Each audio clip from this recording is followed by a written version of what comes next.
एक 14 साल की बच्ची देर रात माँ और बड़ी बहन के साथ सो रही थी। गर्मी ज्यादा थी। पिता और भाई घर के बाहर खाट पर लेटे थे। फिर अचानक घर के बाहर 3 मोटरसाइकिल आकर रुकती है। बाइक रुकते ही लोग पिता और भाई को गाली देते हुए घर के अंदर दाखिल होते हैं। हल्ला सुन लड़की अपनी माँ बड़ी बहन के साथ बाहर आती है। वो लोग उसी को तलाश रहे थे। उन्होंने तुरंत लड़की को पकड़ा, चाकू दिखाकर जबरदस्ती बाइक पर बिठाया और निकल गए। घर वालों का शोर सुन आसपास के लोग इकट्ठा हुए, लेकिन तब तक आरोपियों की बाइक लड़की को लेकर धूल उड़ाते हुए कहीं गुम हो चुकी थी। ये वाकया 11 और 12 अगस्त के रात के दरमियान का है। लड़की को तलाशते हुए सुबह हो गई। खबर आई कि बेटी का शव गांव के बाहर पोखर में तैर रहा है। बड़ी बहन का कहना है कि उसके मुंह को चाकू से गोदा गया है। उसके शरीर पर जख्म के निशान थे। उसके प्राइवेट पार्ट को चाकू से छल्ली छल्ली किया गया है। आरोप है कि नाबालिग के साथ पहले रेप हुआ, उसके बाद उसकी हत्या कर दी गई। ये मामला बिहार के मुजफ्फरपुर के पारू थाना क्षेत्र का है। मृतक के घर वालों के मुताबिक गांव के रहने वाले संजय राय ने घटना को अंजाम दिया है। संजय ही अपने पांच साथियों के साथ 11 अगस्त की रात लड़की के घर आया था और 12 की सुबह को उसकी लाश मिली। 2 दिन बीत चुके हैं, लेकिन पुलिस अभी तक जांच कर रही है। नाबालिग की मां ने एफआईआर दर्ज कराई है संजय राय और उसके 5 साथियों के नाम पर, लेकिन फिलहाल वो अभी पुलिस की पहुंच से बाहर है। लेकिन सवाल है कि आखिर ऐसा क्यों होता है?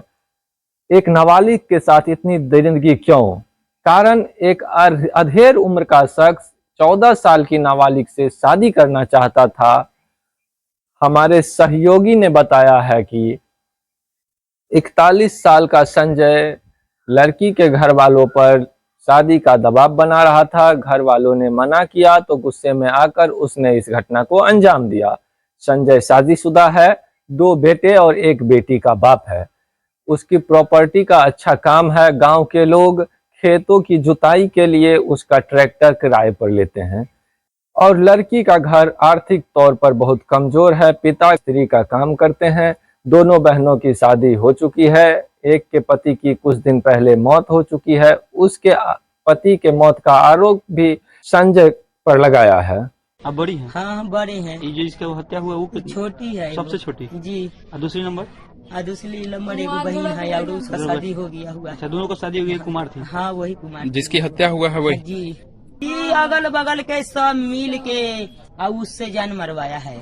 उसके साथ क्या उसका रिलेशन, उसके कुछ संबंध था? सर वो राय जी है, हम लोग अच्छा, राम है, हम लोग का कुछ भी वो नहीं है।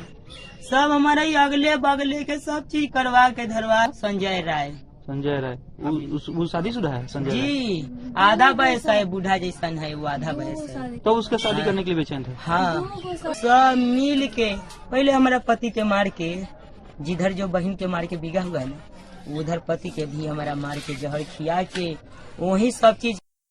इस घटना पर पुलिस ने क्या जानकारी दी, आप वो भी सुनिए। पारू थाना के अंतर्गत एक मामला प्रकाश में आया था। लालू छपरा एक गांव है, वहाँ पे 14 वर्ष की एक बच्ची है, उनका शव प्राप्त हुआ था।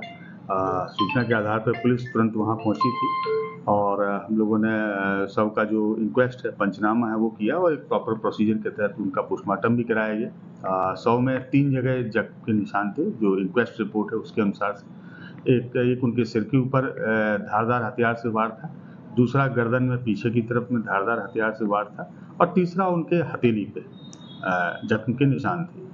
और इसके आधार पर हम लोगों ने अपनी इंक्वेस्ट तैयार की है, पोस्टमार्टम के लिए भेजा है। इसमें जो बच्ची है उनके परिजनों के द्वारा प्राथमिकी दर्ज कराई गई है, जिसमें एक नामजद अभियुक्त है, अन्य अज्ञात है। और उस प्राथमिकी को दर्ज करके हम लोग इन्वेस्टिगेट कर रहे हैं और हम लोग लगातार गिरफ्तारी के लिए इसमें प्रयासरत हैं। एफआईआर में परिजनों का आरोप है कि ग्रामीण हैं, उनके ऊपर आरोप है कि उसको घर से ले गए और वो जबरदस्ती शादी करना चाहते थे, ऐसा परिजनों का आरोप है।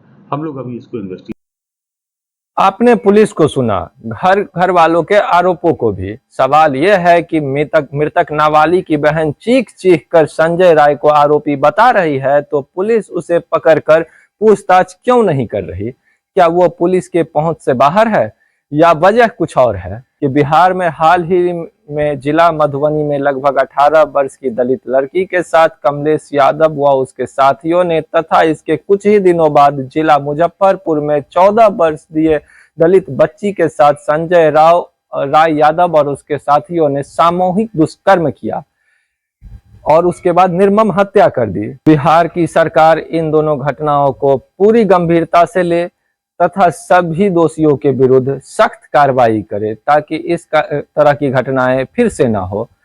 मृतक नाबालिग के घर वाले अभी तक न्याय की उम्मीद में बैठे हैं। पुलिस का कार्रवाई क्रमतः दम भर रही है। पुलिसिया कार्रवाई से दूर आरोपी फरार है। अब इस मामले पर जो भी अपडेट आएगा हम आपको जरूर देंगे। आप इस मसले पर क्या कहना चाहते हैं, कमेंट कर अपना राय बताइए।